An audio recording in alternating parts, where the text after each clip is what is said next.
Good morning, everyone. Good morning. Here we are, another day. Living the dream, creating content. Let's rock and roll. Went for a little lunch yesterday with your friends, right? We did. Which was very nice. Little Sunday roast. It's the first time we've had dinner anywhere other than our own house since Yeah. March. Yeah, and it was very safe. Ordered on an app. Yeah. No money exchanged. We just sat in a corner. Very perfect, really. I had a socially distanced photo with someone as well, which was a first. Yeah, someone came over and asked for a picture. Yeah, we both put our masks on, so Yeah.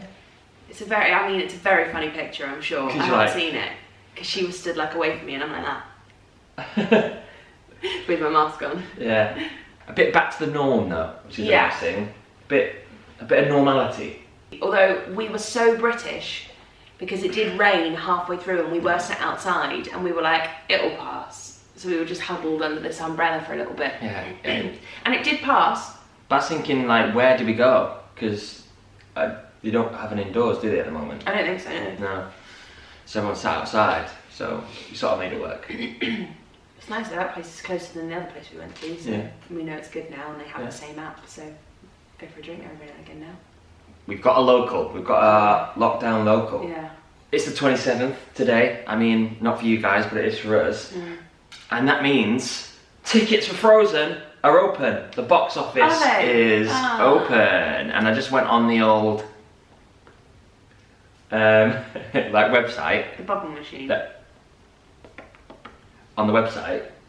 First night, sold out. Which is very good. Great. Second night, pretty much sold out. The first week is pretty much sold out. Like now there's just little spots here and there. So that's very exciting. Really exciting. And even when I went on, I had to wait a couple of minutes because I was in a queue. So it feels like a good sign. People want to book. Yeah. And for people out there who haven't booked and want to come see Frozen, you don't. Yeah. That's like the main reason. It's now open. The box office is open. So get on there and book your tickets. I need to figure out when I can come. But I know the thing is, what's going to happen is when I finally figure out that I can come, I'm not going to be able to get tickets. Yeah, no, it'd be fine. That's the thing though, like I'm not 100% sure of what my week entails. Because some weeks I don't have 2 days off, and some other weeks I have 2 days off. Well, I guess it's always kind of like, is that just in previews? Yeah, so it's not until like maybe mid-April, end of April, I'll get into my groove and go, okay, this is my life now. So it's hard to say what days I can come and see you or you can come and see me. We'll have to wait until a bit later on in the run. Yeah. But yeah, very exciting though. So yeah, book your tickets for Frozen London. Baby, it's going to be amazing. That's exciting. Next year's going to be crazy for us. Yeah. Because I think I start rehearsals 2 weeks before you, and then you follow closely behind. So we'll have 2 weeks of like still vague normality, because you'll still be like here in the house and Edgar will have company. Yeah. And then past that, Scott Page moves in and he sits the cat. Yeah. I said yesterday, and I've said it a couple of times, about me being hot property in the West End. Yeah. I'm hot property, guys. I'm a sought after guy. I'm only joking, obviously, but basically, next year, there are 3 new West End shows happening. One on the Strand, let's just say, one at Drury Lane, and one at Gillian Lynn. So that's like 3 musicals: Back to the Future, Frozen, and Cinderella. So I was in the original like workshop and original cast, effectively, in Manchester for Back to the Future, which is a project I've been on for like 2 or 3 years. Frozen, obviously, is just obvious. I've got the part. You're in it, yeah. I'm in it. And Cinderella, I did the first ever workshop 2 years ago, a year ago? About a year ago. A year ago. Just over a year ago. And played Dorian, one of the parts. Head hunk. The head hunk. So, there are 3 musicals opening next year that I've all been a part of. So, if we are lucky enough to be like nominated for What's on Stage or nominated for Olivier's, I'd feel like whatever those shows, and obviously because you're in Cinderella as well, that's like a big like pride thing. But like, if any of those 3 shows get nominated, I'd be like, oh my god, it's amazing! It's gonna be like a win all round. So I feel very lucky. to have some sort of Oliver in every one of those shows. Because it is hard, because you can go years, or people can go years, and I think of like 2019, for example, was like I didn't really land many jobs, or it was a hard year, as it is. 19? You were in Captain High Fidelity? 2018 then. So 2018 was a hard year for me. I didn't really do like crazy amounts of like work. I did a lot of cruising, but other than that, I didn't really like land any big musicals. So then, like 2 years later, like I'm sort of been a part of 3 West End musicals. So that's crazy. So very, very lucky. Little interesting story there. Good to show what perseverance does. Yeah. Because you could have easily gone like, oh, I haven't worked this year, so maybe it's just not for me anymore. Yeah. And just sort of throwing the towel in. Yeah. There we go, guys. A little lesson. Right. What? So we had some emails from people. Were they lovely? Lovely emails. Yeah. Fantastic. Simply lovely emails. Really good. Lovely emails. Loads of emails. Very good. Thanks for them. Keep them coming. We are enjoying them. And this little email is from someone from Maine. Ooh. In the USA, baby. And their name is Henry Pelletier. I'm going to go for. It might not be that, but I've made it sound fancy if it's not. Henry watches all these videos in the morning and good morning and evening and all that sort of stuff that we do with the wife, which is very good. Thank you. So thank you, Henry. What Henry wants to know is that, do we have any games? Do we play any games? Like in the theatre? Oh, in theatre. Yeah. Henry has said, when you're at work, are there any games that the cast and crew have ever played together? For example, do you ever get together with co-workers and play video games? Dungeons and Dragons, poker, etc. before or after shows? Like to build them around, stuff like that. And it got me thinking, because there are theatre games that people play. Yeah. We've played theatre games before and been a part of them. Yeah. And I've also got stories of when I was a swing and I wasn't on. All the boys upstairs, if we all went on, had a massive like TV and played Mario Kart for like 2 hours. Yeah. And got paid for it effectively. So if this heading, so thanks Henry, this heading is theatre games. Are there any theatre games that you've ever played? I usually find shows to be stressful enough without playing certain games. There are certain games that I know they will send my stress levels through the roof. Yeah. And one of them is, you either call it Murder or Assassins. And it was stressful watching it. Like, watching this game unfold during the Addams Family is maybe one of the most stressful experiences of the Addams Family. Yeah.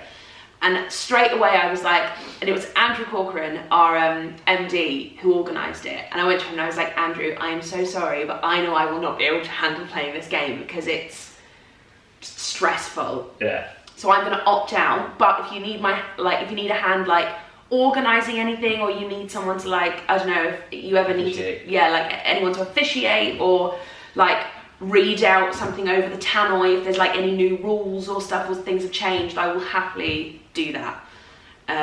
But yeah, watching that game play out is just... So basically, for anyone who doesn't know, the game is everyone who wants to play signs up, and then all of their names go into a hat, and they get dished out around the cast. So everyone gets given the name of another cast member, and that is the person that they have to assassinate or murder.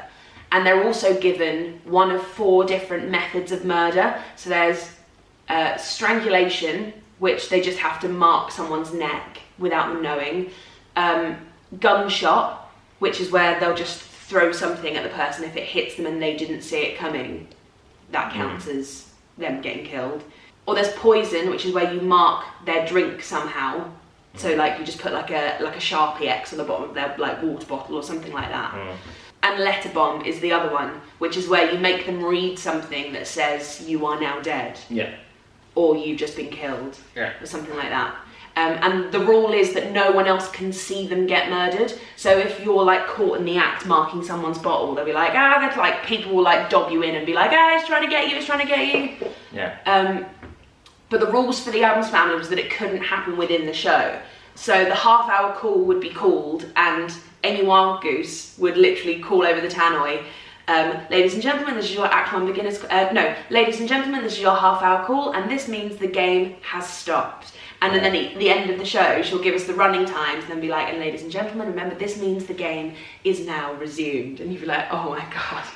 So everyone would be at the pub like this, like getting their drinks and like checking and like checking their neck for like marks and stuff. And it was just like so stressful. It was funny for me to watch because I was on the outside. Yeah. But I just sort of fed off of everyone else's like nervous energy. It was stressful. Yeah, it became a lot. Like, but it got to because you were playing, and the first person who died was got by letter bomb because Jacob Fisher had written dead next to Rona's name on the sign-in sheet. So when she went to sign out, and the thing is, she read it out as well. She went, Rona McGregor, dead. Oh, I was like, oh no, because no one else had seen it. So from that point onwards, you got me to sign you in and sign you out.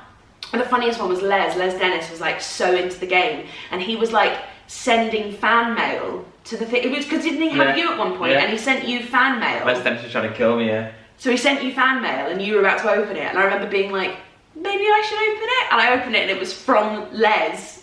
Dead. It's saying, you are now dead, Oliver Ormston, or something like that. Yeah, because something happened. Oh, that was it. He came up to me in the pub, and I was sat next to, luckily, Andrew Corcoran, who was like the guy not founded it, but the guy who started it. Yeah, so he was his game. He was like the boss, I guess. Yeah, the adjudicator. And I was sat like having a drink with him in this pub, and Les came up to me and was like with his phone and was like, "Oh, Ollie, look at that!" And it said, "You're dead." And I was like, "Oh," and he was like, "Hey, you're dead. I got you." And I said, Les, it's like everyone just saw that. Like that, it doesn't work like that. And I went to Andrew. I was like, "Am I dead?" He's like, "You're not dead," because he literally just came like. Yeah. It's got to be something like you read on your own or read independently. Yeah. Not someone just going, "You're dead." Anyway, it was like... Someone got someone with a £5 note. Did they? Yeah, they wrote "You're dead" on a £5 note. And so it was something like, "Oh man, I just found a £5 note on the floor." And they're like, "No way, let me have it." And like, of their own accord, it's like, "No way, oh my God, let me have a look." And then read it and they're like, "Oh no." Yeah, it's a crazy game. It gets like out of hand. I couldn't, like, there was one point in Dublin, because Dublin was the place it kicked off. That was like the big place. I think that was where it started and ended. Yeah, because we were there for 2 weeks, so there was a lot of time to play. And I remember being at stage door with David Nelson, who was a company manager, who wasn't playing, and I had my back to like the wall, and there's about 5 people, because once you're dead, if you get killed by someone, you're on like their team. It's towards the end. Yeah. So basically, if you get to like 3 people left, or even like 2 people left, anyone that person killed now becomes their zombie army. Yeah, so it's on their team. So now they can kill on behalf of you. Yeah. So you had like a few people that you'd killed who were now like on your team. But then a girl in the ensemble, she had like her army at stage door waiting for me to come out, and I was like signing people's programs, and I was like with my back, and like Jacob was coming next to me to like mark my neck or whatever, and I was going, "What are you doing?" I was like, "David Nelson's here, like you can see," and because David Nelson was like sort of embarrassed with the whole stage door as well, because there's loads of like fans there going, "What the hell is going on?" Like David Nelson was like, "I can see what you're doing to Ollie, like go." He's like, "Go to the pub, go away, leave him alone while he signs." The rule is no one else from the cast can see you get killed. Yeah. So if David Nelson was stood there like watching, he'd be like, "Well, I can see you all doing this, there's no point in you trying at the moment." Because Jacob came up to me and tried to mark my neck as I was signing a program, and I was like, "Dude," I was like, "David's there, like what are you doing? There's people around, that's like not the game." But yeah, that's one game, that's like the main game. Yeah, and that's like, I can never play that game. Yeah, I played it once, probably won't play it again. It gets way too like it destroys friendships. Yeah, it's not the one. It is not the one. Fun though, but not for me.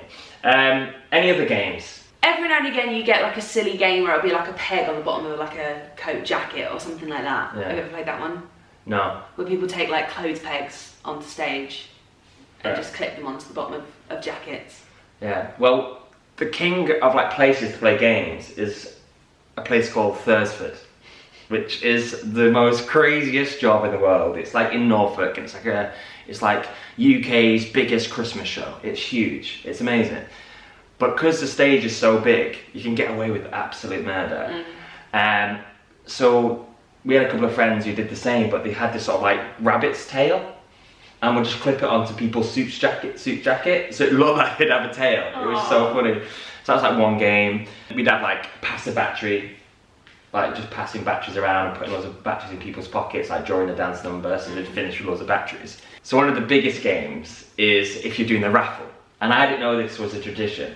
So during Thursford in the interval, there's a raffle, and you go out with like a girl who like holds up the box. It's very like old school. You're like, hello everyone, hello, I'm Oliver Ormson, I'm one of the singers, and I'm hosting your raffle today. And we pick out the raffle. So early on in the rehearsals, we're like, right, we need 2 people to do the raffle. We need 2 boys and then 2 girls, or whatever. One of the boys always does it, called Martin. So Martin was like, I'll do it. He loves it. He's there every year. But I didn't have any like singing solos or anything. Yeah. So I was like, and I wanted to be like useful, and I wanted them to think, oh, Ollie's like a nice guy, basically. I wanted to work there again. So I was like, I'll do it. And everyone was like, oh, like my mates, like, well, the castmates were like, why do you want to do the raffle? Yeah. And I was thinking, oh, it'd be fine. But now knowing it's quite a lot because you lose your interval. Yeah. Because you're doing a raffle. So anyway, I didn't know the tradition of the raffle. The tradition is, when you go out, there's a couple of guys in like the basses, baritone dressing room who've done it for years, and they like say to you, you have to get this word in into the raffle. So I had like chimichangas was a word I had to get in to the raffle, or like washing machine, which is really hard when you're not winning a washing machine. Yeah. So my chimichangas one, I remember quite vividly. There was a goodie bag. Yeah. I was like, and the final prize is a goodie bag. I was like, ooh, you know, it's full of everything you need for Christmas, like tinsel, mistletoe, chimichangas, anything you want. Like, just throw it in. Yeah. So like, chimichangas. So that was a game. The boys would be in the dressing room with the tannoy up, so they'd just like listen. Yeah. And I'd come back from like front of the house, and they'd be like, fantastic, yeah. There was loads. I wish I could remember them all. Yeah. Because I did the raffle for like 3 months. So there would have been like 3 months worth of like words, yeah. So that was a really fun game. I think like I have to mention being a swing as well. I guess that counts as theatre games, because when we went on, we would play all sorts of games. That's where like the board game, like not obsession, but like we started getting like board games of the year. Like that's when we played Catan, Munchkin, Call Express, Camel Up, all those sort of games we would play. And we also got like an N64 or like a Switch, and we all played Mario Kart. It's like the best. Yeah. So we did that a lot when we went on. So that's like a big theatre game. I remember getting my like gaming laptop for the first time and like unboxing it, because I got it sent to the theatre because it's just easier. And I'd all like sort of my mouse there, my keyboard. I was like, I'm gonna go and play some online games. So I went up to the top bar at the Prince of Wales Theatre during the show. I just had my phone next to me because I'm in my head I'm thinking, if I'm on, they'll call me. Yeah. That's what happens, your company manager. As long as you're in the building, that's fine. Yeah. And if you're on, your company manager will call you and go, get downstairs, whatever. I had my phone next to me and just played in the theatre bar while the show was going on, out like overlooking Piccadilly Circus. Amazing. Look where I'm playing.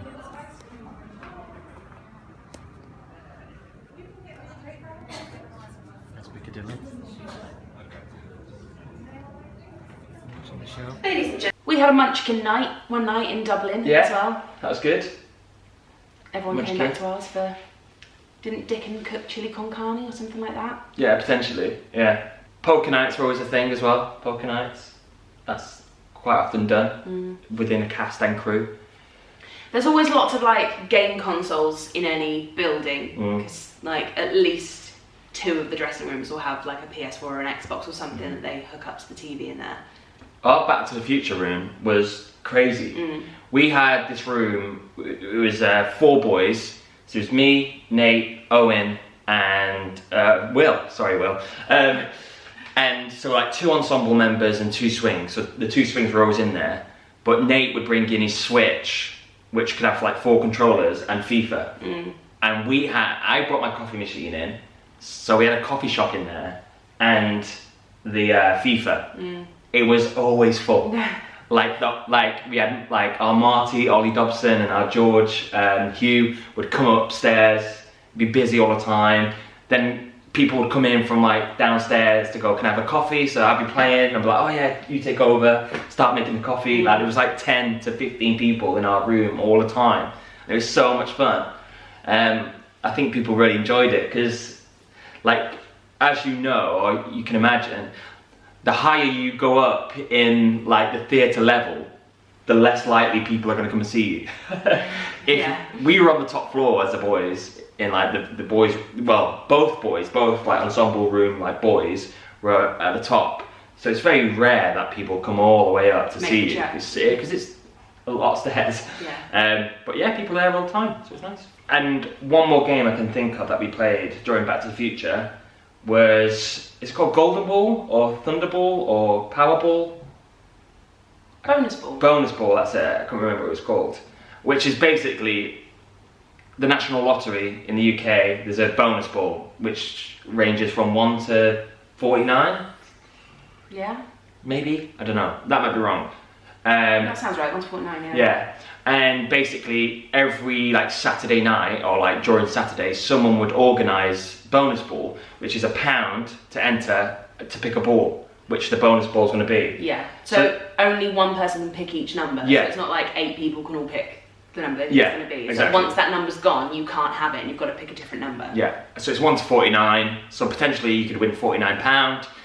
But it's very rare that everyone takes 49 numbers. There's always a couple of numbers free, because sometimes there'll be a rollover. So that, say it goes to 40 because 9 people did pick numbers, that £40 will go to next week, and you do it again next Saturday. So I think my friend Nate won once. I think he won like £78 because it was like a rollover. So bonus ball is another game. Did you ever do that at Prince of Wales? Bonus ball, yeah. Yeah. Did you ever win? Maybe, I think so, yeah, I did actually. I won once and I remember it was the best night ever. Why? Just because I won. Oh, I thought something else was going to happen. I thought like then you went out and... No, because it was just like, you just never think it's going to happen. You always play every week, but the chances of you winning are 1 in 49. It's like slim. And especially when you've been in the show for like 2.5 years and you've never won. Yeah. And then all of a sudden you win. And I always picked the same number. 22 was always my number. And I remember Mike Cordina, who was head of LX, I think, he was the one who always organised it. So he'd come down on a Saturday with his little like Tupperware box and his clipboard with the sheet and get everyone to come round and put your name down. And I remember coming upstairs, because it used to get announced when I was doing Little Fall of Rain. So I never knew who had won or if I'd won or not. And I remember coming up the stairs with like my blood on my t-shirt after I died and looking up and Mike Cordina being like at the window of the door to my corridor holding up an envelope with 22 winner written on the envelope, and I was like, oh my god. Like, I think I won like £63 or something like that, because it was like a rollover from the week before. That's so good. It was so good. And he looked really chuffed as well, because I'd been there for like so long. I'd been there for like 2.5 years. And I think he was always like rooting for number 22 to come in. Yeah. Well, there we are, some theatre games that we play and we do, and to pass time, to have fun, to build morale. So thanks, Henry. Thank you, Henry. For the lovely email. Lovely jubbler. Let's do it then. Let's start the day. Right, everyone. Bye. Bye. Be safe out there. Don't walk on hot coals. Unless you're trained. Unless you're Darren Brown. But don't walk on them. I think that's a good idea. Yeah. Good advice. Yeah. Bye, everyone.